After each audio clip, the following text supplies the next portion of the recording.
Hello welcome students, আশা করি তোমরা সকলেই খুব ভালো আছো। জ্ঞানজ্যোতি কোচিং সেন্টারের পক্ষ থেকে তোমাদের সবাইকে আরো একবার স্বাগত। তো আমি মীরা ম্যাম, আমি আজ তোমাদের যে টপিকটা নিয়ে আলোচনা করব সেটা হচ্ছে গীতিকাব্যের যে বিষয়বস্তু রয়েছে সেই বিষয়বস্তু নিয়ে খুবই একটা সংক্ষিপ্ত আলোচনা কিন্তু আজকে ক্লাসে আমার তোমাদের সঙ্গে হবে। অবশ্যই ভিডিওটা শুরু থেকে শেষ অবধি দেখার চেষ্টা করবে, ঠিক আছে? দেখো, আলোচনার বিষয় শুরু করার আগে খুবই একটা গুরুত্বপূর্ণ ইনফরমেশন তোমাদেরকে দিয়ে যেতে চাই। তোমরা যারা ভাবছো এই সেমিস্টার আমাদের সঙ্গে অনলাইন ক্লাস বা নোটসের জন্য যোগাযোগ করবে, তাদেরকে বলে দিই, এখানে দেখো বোর্ডের কর্নারে দুটি নাম্বার দেওয়া আছে, যে কোনো একটি নাম্বারের মধ্যে কল করে নিয়ে কিন্তু আমাদের সঙ্গে যোগাযোগ করে নিতে পারবে।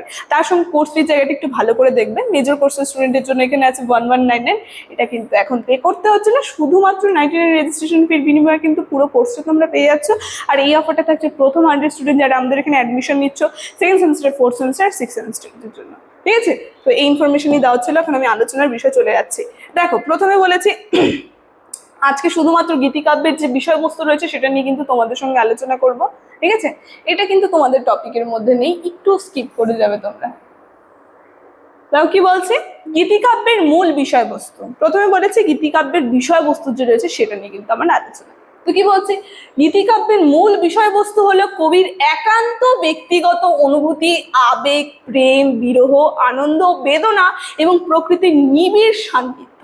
বলতে কবির যে ব্যক্তিগত জীবনের সুখ দুঃখ এই গীতিকাব্যের কিন্তু মেন বিষয়বস্তু।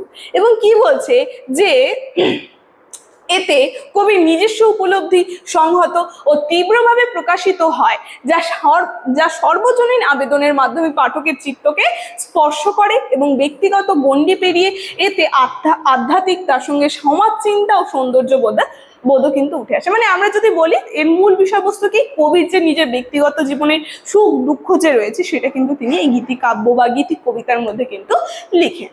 কি বলছে দেখো, এখানে এক এক করে বলছে গীতিকাব্যের যে বিষয়বস্তু প্রধান যে দিকগুলো রয়েছে আমি পয়েন্ট করে করে কিন্তু তোমাদের সঙ্গে আলোচনা করবো। প্রথমে বলেছে ব্যক্তিগত আবেগ ও অনুভূতি। একটুক্ষণ আগেই বললাম কবির ব্যক্তিগত জীবনে যে আবেগ অনুভূতি সেটার মধ্যে কিন্তু প্রকাশিত হয়, যেখানে গীতি কবিতা কবির হৃদয় উচ্ছ্বাস, আত্মকেন্দ্রিক অনুভূতি প্রকাশ, যেখানে কবির সুখ দুঃখ সংশয় আনন্দ কিন্তু এখানে প্রধান, ঠিক আছে? তারপরে দেখো কি বলছে, প্রেম ও বিরহ।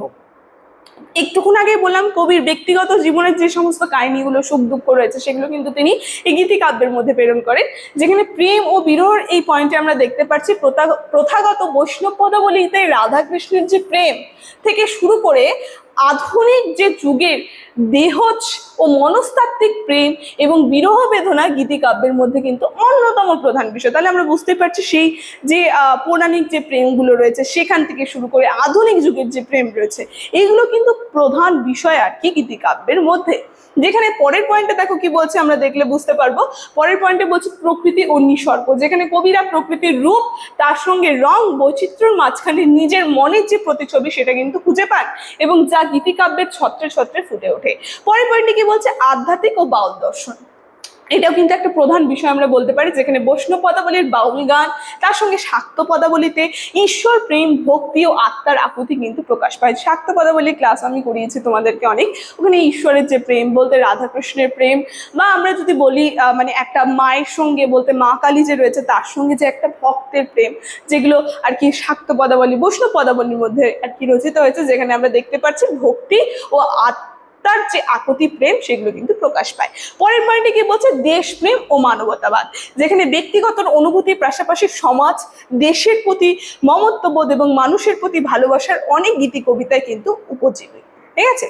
তাহলে আমরা দেখতে পাচ্ছি বিষয়গুলো কি কি গেল সব শেষে আমরা সারসংক্ষেপে বলতে পারি, কি বলতে পারি, যে গীতিকাব্য হলো কবির আত্মমগ্নতার কাব্যিক ও গীতিধর্মী প্রকাশ, যেখানে ব্যক্তিগত অভিজ্ঞতায় কিন্তু সার্বজনীন রূপ ধারণ করে। বলতে মানে কবির একান্ত ব্যক্তিগত জীবন যে রয়েছে সেটা কিন্তু এই গীতি কবিতার মধ্যে তিনি প্রকাশ করেন এবং তা পাঠকরা কিন্তু শ্রবণ করেন এবং হৃদয়ঙ্গম করতে পারেন।